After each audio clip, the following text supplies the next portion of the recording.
Site Adaptive Insight propose un module dashboard qui permet de représenter de façon très graphique l'ensemble des informations qui sont contenues dans la plateforme, mais également qui permet de se connecter à d'autres sources de données pour enrichir ce type d'analyse.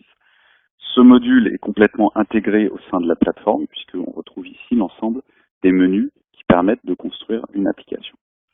D'un point de vue navigation, on va retrouver la capacité de structurer ce qui est proposé aux utilisateurs avec des thématiques, on va dire des centres d'intérêt d'utilisateurs, type finance, DRH, vente par exemple, et au sein de chacune de ces perspectives, des tableaux de bord qui permettent de présenter des thématiques de données, ici par exemple des données de type financière, de type vente ou de type consolidé pour la finance.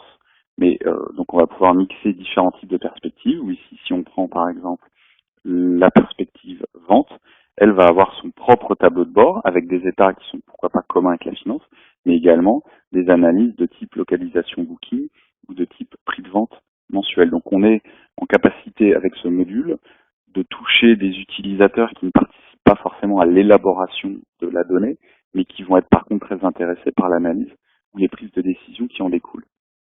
Si on se repositionne sur la finance, l'utilisateur a la possibilité soit de rafraîchir les états les uns après les autres, soit de prendre la main sur un contrôle de panel d'ensemble qui lui permet d'une part de naviguer dans le temps.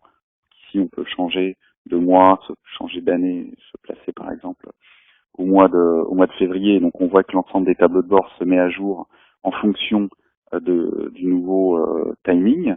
On va aussi, au travers de ce panel contrôle, avoir la capacité de naviguer, pourquoi pas, dans la hiérarchie ou de changer la devise d'affichage.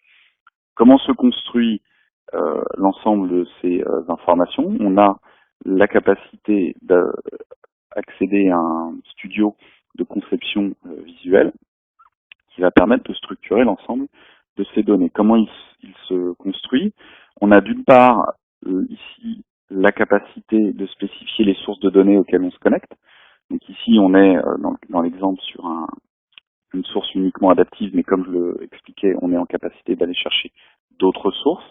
Et puis on va pouvoir par exemple pour chacun des utilisateurs spécifier les perspectives auxquelles il a accès, l'ordre dans lequel elles vont s'afficher. Évidemment, après, les filtres sur l'accès aux données vont également être une façon de structurer les données. Ensuite, on va retrouver trois types de composants. Les perspectives, qui sont donc les regroupements d'utilisateurs souvent qui permettent de centrer une typologie d'analyse. On va retrouver ici donc les différentes perspectives que l'on a vues. Les dashboards ou les tableaux de bord qui sont donc des thématiques de type consolidation, de type RH, de type PNL, de type vente, qui vont être distribués dans les différentes perspectives, et puis des tableaux, donc des états qui permettent là vraiment de construire l'information. Et ce sont ces tableaux qui vont ensuite être regroupés dans des tableaux de bord qui eux-mêmes vont être regroupés dans des perspectives.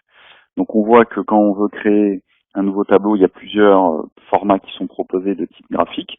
Des graphiques en histo, des graphiques linéaires, des graphiques de type camembert, des jauges, des scorecards, ou tout simplement des tableaux, des listes ou des compteurs circulaires. Donc toutes ces illustrations vont permettre de construire un certain nombre d'états. On peut retrouver des états de type jauge circulaire, des états de type camembert, des états de type report plus classique avec des données, des états de type histogramme avec des calculs de tendance, ou des états qui vont permettre de mixer, par exemple, différentes séries et de comparer du réel à du budget. Ici, si on reprend le revenu, on a du réel en histogramme et du budget en linéaire sur une année budgétaire.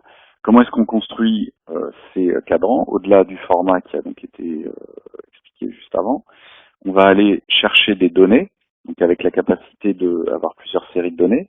Pour le réel, on va chercher un compte et une version, puis on va lui expliquer qu'on veut un type d'affichage en colonne, avec une décomposition des données à l'intérieur de l'axe temps. puis pour le budget, on va aller chercher le même compte pour le budget, mais avec une représentation en ligne. Ici, on a également toujours une décomposition en termes d'axe temps. On voit que l'on est toujours en capacité d'avoir une décomposition également par rapport à une autre dimension. Si on veut une valeur annuelle, mais représenter le revenu par client, on va pouvoir également construire ce type de tableau. Par rapport à l'ensemble de ces informations, les tableaux vont donc être rafraîchis et regroupés dans différents dashboards. Ce qui est intéressant, si on revient sur la page d'accueil, c'est que toutes ces informations, elles restent dynamiques. Elles n'ont pas été figées une fois pour toutes et après l'utilisateur ne pourrait que les visualiser de façon rafraîchie. C'est-à-dire qu'il va pouvoir, lui, interagir avec la donnée. Si on reprend ici un exemple de vente de produits par secteur géographique, on voit qu'ici on a un lien qui s'affiche quand on passe sur le graphique, qui nous explique que la part des États-Unis est de 90%.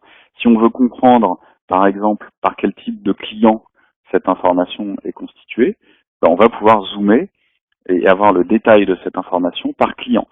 Si pour un client particulier le plus élevé, on veut comprendre la décomposition par produit, on va être également en capacité de le faire, et ainsi de suite, et de garder le lien.